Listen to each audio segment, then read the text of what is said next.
all these animal activists, all these so-called lovers, will they be able to bring back all those children who have fallen prey to rabies? ரொம்ப நல்லா சொல்லியிருக்காங்கல்ல.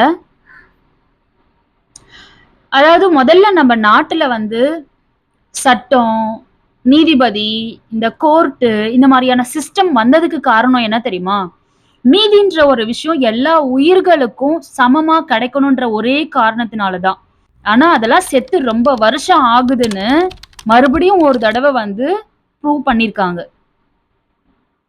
சரி, இப்போ இவர் சொல்ற மாதிரியே எங்கெல்லாம் நாய் கடிக்குதோ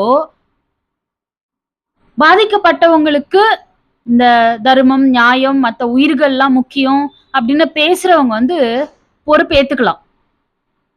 அதே மாதிரி இந்த உயிரினங்களுக்கு இங்க நடக்கிற அநியாயங்களுக்கு இந்த சுப்ரீம் கோர்ட் இதே அளவுக்கு இம்பார்ட்டன்ஸ் கொடுத்து பொறுப்பேத்துக்க முடியுமா? இந்த நாய்களுக்கு நடக்கிற கொடுமைகளுக்கு, இறப்புகளுக்கு இந்த சுப்ரீம் கோர்ட் இதே மாதிரி யோசிக்குமா, பதில் சொல்லுமா? பொண்ணுங்களோட, குழந்தைங்களோட பாலியல் வன்கொடுமை இங்க எவ்வளவு நடக்குது இல்ல, அத கூட நம்ம எடுத்துக்கலாம். அதுல மாற்ற கிரிமினல்ஸ்க்கு எல்லாருக்குமே பனிஷ்மெண்ட் கிடைக்குதா, தண்டனை கிடைக்குதா?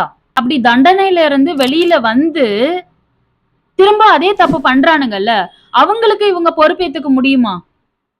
தண்டனையே கிடைக்காம எஸ்கேப் ஆகுறானுங்கல்ல, அவங்களுக்கு இவங்க பொறுப்பேத்துக்க முடியுமா? அப்ப இந்த சொசைட்டில நடக்கிற ஒரு மனுஷன் பண்ற கிரைம்ஸ்க்குமே இந்த சுப்ரீம் கோர்ட் பொறுப்பேத்துக்க முடியுமா? அது முடியும் அப்படின்னா கண்டிப்பா இந்த நாய்ங்க எங்கேயாவது யாரையாவது அட்டாக் பண்ணுது, கடிக்குது அப்படின்னா அதுக்கு இங்க இருக்கிற நிறைய மனுஷங்க பொறுப்பேத்துப்பாங்க.